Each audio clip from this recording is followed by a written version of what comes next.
Bonjour, je suis Clara Quintela de l'atelier de Clara et aujourd'hui je vais vous parler de comment commencer à broder. Finalement, après avoir parlé dans cette série de tutoriels de comment faire des nœuds, de comment choisir le ciseaux et tout, finalement je vais parler de comment commencer à broder. Donc, ici j'ai mon aiguille avec les fils et un petit nœud à la fin. OK?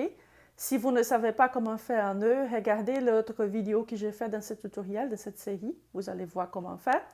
Puis ici, c'est ma broderie. Donc, je vais vous montrer comment commencer. C'est la version la plus clean, la plus propre de broder. Alors, pour commencer, je vais commencer de mon côté endroit, ici, et je vais travailler sous cette petite tige que je sais que je vais faire avec les pointes arrière, les backstitch. D'accord? Donc, faites attention parce que, peu importe, je vais vous montrer comment faire sur un point de contour, mais ça fonctionne aussi après, et c'est encore plus facile, si je vais couvrir la surface au complet, comme pour faire les points de satin. Donc, je viens ici proche, d'où je vais commencer, sur les côtés endroits, comme je dis. Les nœuds restent de côté endroit. Je viens au début de la tige ici. Puis, je vais faire un tout petit point.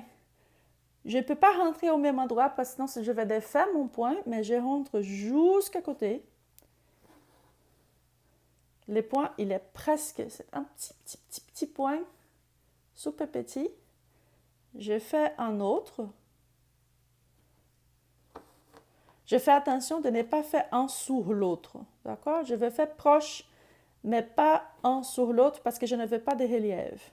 Donc, je fais un deuxième, super petit, puis je vais faire encore un troisième.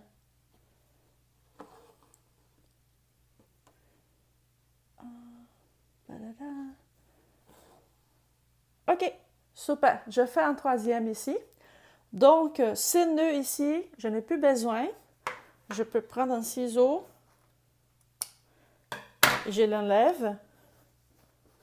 Et je vais commencer à faire mon backstitch. Donc, je viens au début du mon dessin. Et là, je vais faire mon backstitch normalement. Donc, je pique sur. Ici, c'est les trois petits points que j'ai fait au début. Je pique sous lui, comme que pour les couvrir. Donc, je viens de couvrir tous les points que j'avais fait au début pour commencer. Donc, je fais le premier. Et je vais faire le deuxième, normalement.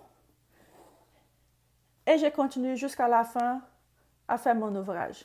Donc, quand je regarde ici de l'autre côté, ces petits trous ici, je peux quand même couper plus parce que les trois petits points qui sont ici, couverts par mon point arrière, sont déjà en sécurité. Ma broderie, elle ne va pas se défaire et mon côté envers va être propre. Et comment je fais pour finir mon ouvrage? Donc ici, je finis, je fais toute la tige avec les pointes arrière, mais là, j'ai besoin de finir. Qu'est-ce que je fais? Donc, quand je fais ici mon dernier point, je rentre de mon côté envers. Ici, c'est l'envers de mon travail, comme vous voyez ici. Puis, pas besoin de nœud. Tout ce que je vais faire, je vais rentrer ici, en bas et autour de tous les points que j'ai fait, mais cette fois-là, de mon côté envers. Je rentre quelques centimètres. Et après ça, sans avoir besoin de faire un nœud, je coupe mon fil. Et voilà, pas de nœud de aucun côté.